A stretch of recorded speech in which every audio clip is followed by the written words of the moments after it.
today I'll be showing you the finishing touches to my watercolor painting, which I started in another video that you can watch. I'll put the card here or here, I can never remember. If you're new here, hi, my name is Irit. I'm a watercolor and mixed media artist based in Austria, Europe.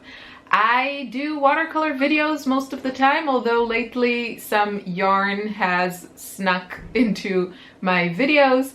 But I would love to have you here. Please subscribe, ring the bell so you'll be notified whenever I post a new video. Also, make sure you sign up for my newsletter. When you sign up, you will receive a free downloadable watercolor shopping guide that will help you save money. So go for it, it's completely free.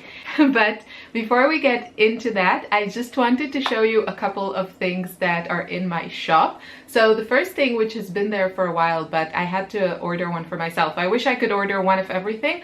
I'm working on it, but I had to order this necklace, and this one has the hibiscus design engraved on it, and it's just so beautiful and dainty. My friend just ordered it for her daughter's birthday, and I ordered for myself.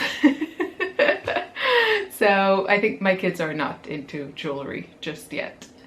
And I got the rose gold, of course. It's just really, really pretty and dainty. So if you are interested, check the shop. And then the other item is kind of funny. So it is this apron, and yeah. Your apron can be rude for you when you don't want to be disturbed. So I will have this, actually I changed the font a little bit. I just ordered a sample for myself, and I decided to change the font so it won't look exactly like this. But the apron itself is really, really nice. You know, it will protect your clothes. I mean, not your sleeve, sadly, but your clothes when you're painting with watercolors and splattering, or, you know, any paint. It doesn't have to be watercolors. It's really nice, thick cotton, and this one is the gray one with the black stripes, and it has this nice metal loop where you can tie the neck and adjust it. For now, these are going to be available just for the US and Canada. I think I can do Canada because I ordered the sample from the US where these are made, and it took 2 months to get here. So I just don't want people waiting and then not knowing if their stuff is coming or not. So for now, this is only available for US and perhaps Canada. I will put the information below, but this is really, really lovely, a lovely item. I always want to like try these things for myself and see the quality, and with this one I'm really pleased. I have other things that I've ordered sampled, not from this manufacturer, from other places that were just not good enough. So if you want a rude apron to tell the people that disturb you to let you paint, you can find it in my shop. And now let's get into today's video. I decided I want to add a bit of delicate tone-on-tone detail. The way I'm going to do it is very easily use a pencil, just because I think it gives a different look. It's very easy to control, and I know it's not going to disturb any of the watercolor under it. I'm trying to keep it kind of tone-on-tone. Here the colors are a bit more peachy than here in particularly it's very pink, but I think I can still find areas that kind of match this color. This is Caran Luminance, and the color is anthracnoid pink. That sounds like a disease. But kind of repeating the same thing and creating a visual triangle. I have this, and then I want to put something here, but I don't want it exactly to line up with this, so I'm going to shift just a bit. Just kind of make lines in this area. There's just, I feel like something is definitely missing here, and I'm not sure how to tackle it. This thing I really like. I feel like it's kind of served its purpose, and there's detail, there's color, there's movement, there's interest, but it's still much looser than these two, which is what I wanted. So I feel like on one of them I might have to add something just to make it a bit like pop, but I also definitely think I could deepen some of these values. I can try metallic watercolors for that. So I have here my metallic palette, like my special effects palette, and my favorite color here is absolutely no doubt about it, is this rose gold that I've mentioned in the past, and I'll try to link you to it. Zandra here on YouTube, I think she has it in her shop. Yeah, I think that would be really pretty if I added some lines with this. So this is quite opaque. It has a beautiful formula. And the other color that I really love here is this Holbein gouache. It's called Brilliant Gold, if I'm not mistaken. And it's very like chunky gold. So that actually might be a really beautiful. This is more subtle, but this could be really beautiful for splattering. I think it'll add a nice dimension. And another thing I could do for maybe really small details is go in with like a pen, a gold pen. I have this one, is really good, from Posca. This is gold, and this is the pin type 0.7 millimeter pen. So I'll just show you. That's also a nice way. It's not as kind of shiny as, you know, the watercolor. And then, because the color scheme of my floral is kind of warm color, maybe something, I think this one is Autumn Mystery, if I'm not mistaken. Oh, that's gorgeous. Is it? Are you? I don't know. I have a video about this palette. This could also be really pretty. Yeah, I think I have a love-hate relationship with metallics. But I do enjoy them as accents. And again, you know, I talk about how flat watercolor is. It can be a very flat medium. And I think metallic watercolors are definitely... Oh, this color is also so pretty. I think this one is from the Paul Rubens metallic watercolor set, which if you're on a tight budget, I think I have to just try and see which ones I want to add here. If you're on a budget, then the Paul Rubens set is a really a more budget-friendly option than... Oh, this is also really pretty. I might add a touch of this. So for example, this color is this gorgeous... Sorry, I'm out of frame. It's this gorgeous metallic mint, I would say. It kind of reminds me of Fuchsite from Daniel Smith, which is, you know, it's a pricey Daniel Smith. I think the Paul Rubens set is quite a good option. Start with the centers, just so that I don't feel like I'm overdoing it, because I do want this to be an accent. So I added here these like 3 dots, and now I want to add again this really beautiful minty color. Just a few lines.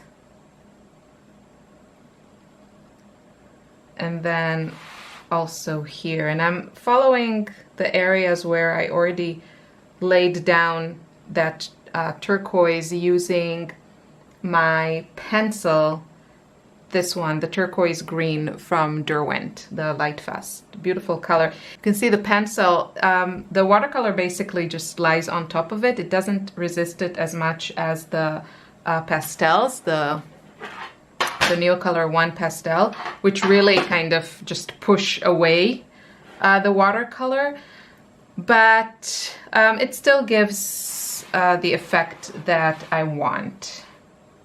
But I would prefer to use, if I had that exact color, like those really beautiful minty teal aqua colors in the Neocolor 1 pencils, I would definitely use those. And I might just splatter. The metallic watercolors are gorgeous for splatters. I think that's really where they shine, and that's usually how I would add like gold or something like that. This is looking beautiful. I already like this addition, and now I feel like I have to be kind of careful with the other colors not to overdo this effect. So I think I'll just add some marks, and you can see this is a very subtle kind of tone-on-tone effect, but I think because of the metallic nature of them, they're going to really pop and still look kind of different to what I have. So I'm just trying to repeat. Made them here, now I'm adding some here. Then you can see sometimes it really becomes like a kind of a no-brainer, just repeating the same thing. So 3 times, nothing is lining up, and trying to keep it varied. So again, here there's just a few marks, a little bit more here, and then here a different number, and it kind of goes off the paper. A few splatters in kind of the same area. I'm just looking, it's really a good idea to kind of audition things before you put them down and then you regret them. I definitely think I'll add some gold splatters, even though I didn't want to go kind of this warm with the metallic additions, but this is the equivalent of sprinkling yellow, which I love, and getting it on my hands. So I have a little bit left on my brush. I'm just going to add some of it to the very yellow, the most yellow areas in my flowers. It's going to show, you know, a very subtle effect when the light hits it. So what else do I have here? I have here this rose gold, which was actually the color that I was completely sure I will add. But looking at this now, I think, I'm not sure, is what I think. I think I'm not sure. It's definitely the most metallic one. You can see how it reflects the light. So it will get a nice impact. Something to consider, I mean, I have thought about it in the past with like using more foiled accents, is to really cover some areas. And why not? I'm going to try it. And worst case is that next time I won't do that. So I'm just going to block some of the background with this very metallic color. You can definitely, you don't have to use watercolor. You can definitely come in with acrylic inks now. And that would give you a lovely effect as well. There's a beautiful color. If you're familiar with James Burke, then I got this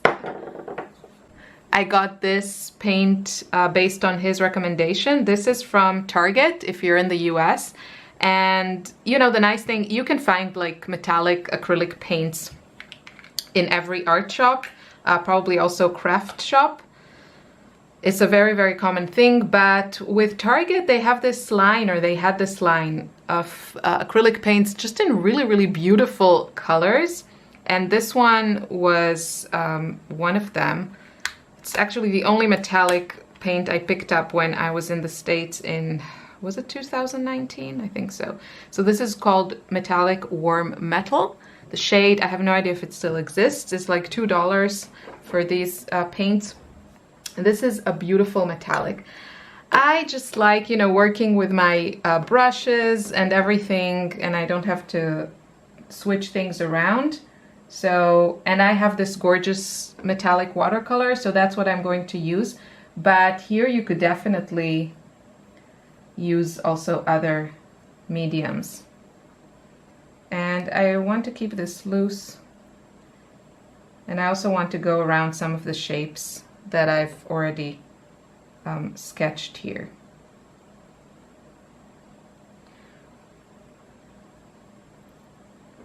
And I do feel this adds a bit warmth to this painting.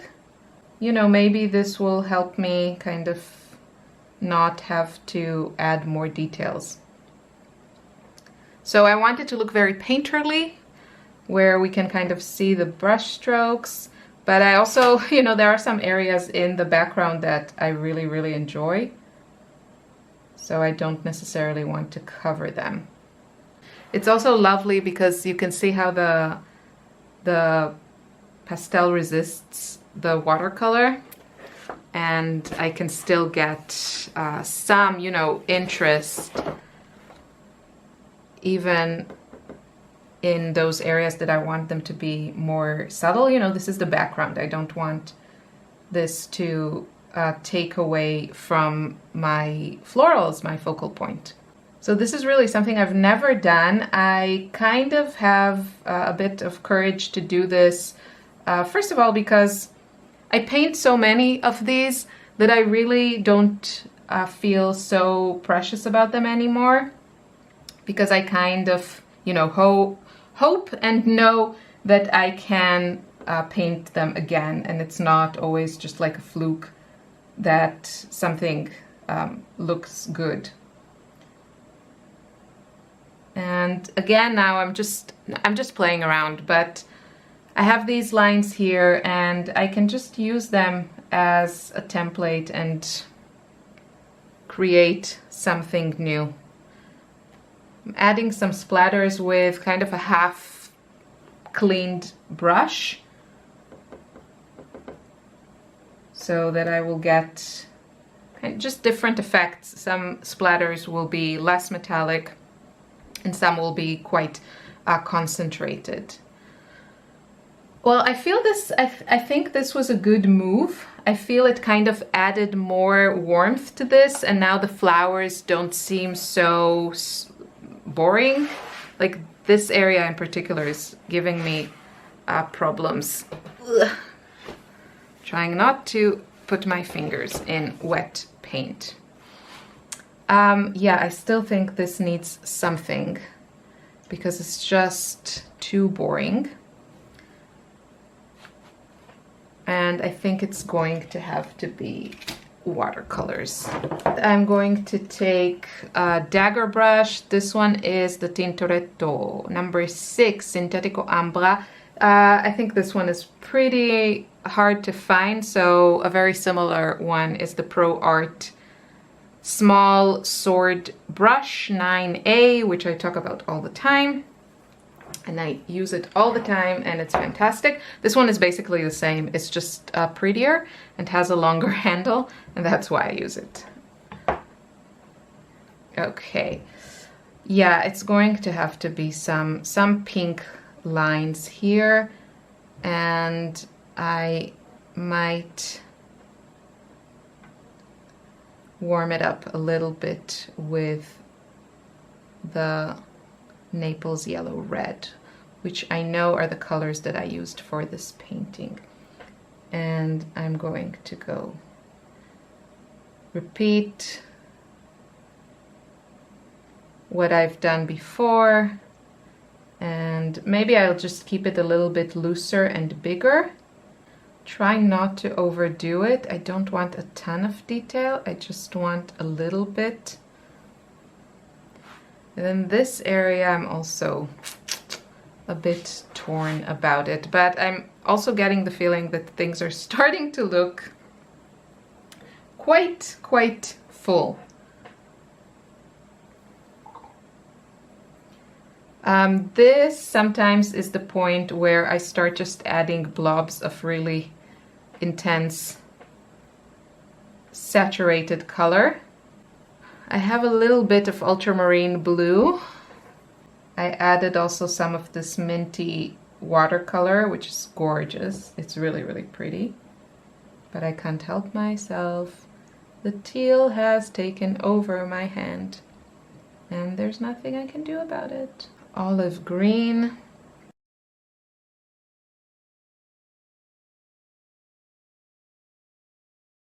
I don't know what I'm doing. Things are just happening.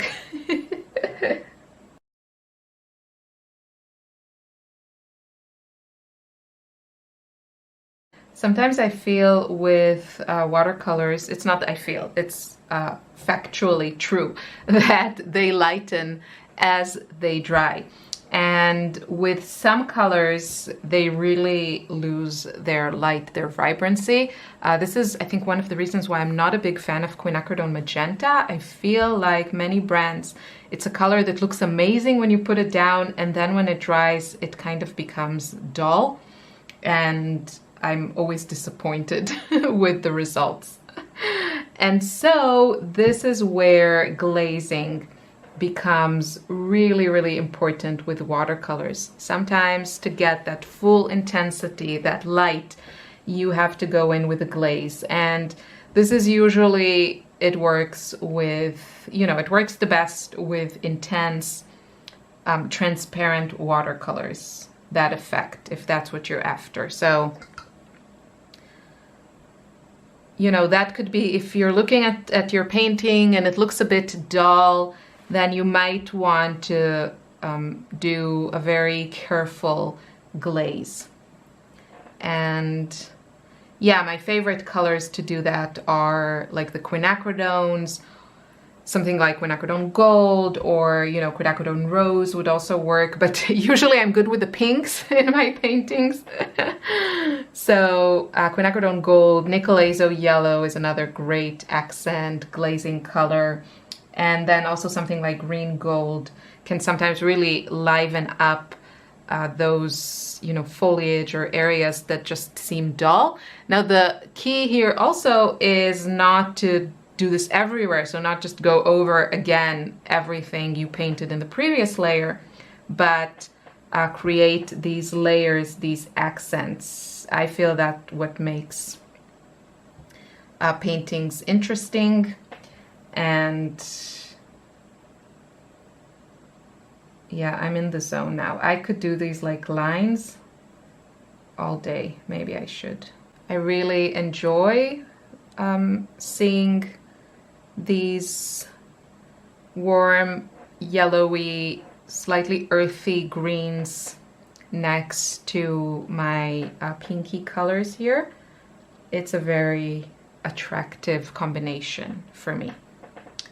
And I think maybe I'll go in a little bit here again, just to intensify a few areas.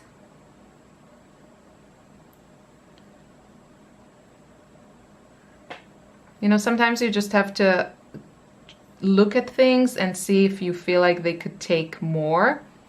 And for some people, they would be like, okay, this is enough. And then for others, they'll be like, no, it needs more. So there's no right or wrong here. It's a personal preference. Some people just like things simpler, and then other like more detail. And I really think we're getting close to that overworked place. And yeah, if you're thinking, stop already, you're probably right. I probably should. And yet I can't. It's like my hand is controlled by watercolors who want to go on the painting. I really hope you feel inspired to play and be brave when you watch my videos. And if you want more of this, then I highly recommend you join us in intuitive painting in watercolors. I just love seeing the work that participants are making there, and the discoveries they make about what they enjoy and, you know, how they paint. Okay, enough. It's time to start a new painting. There's always another painting. I don't have to put everything on this one. Thank you so much for watching. I'll see you soon in another video. Bye.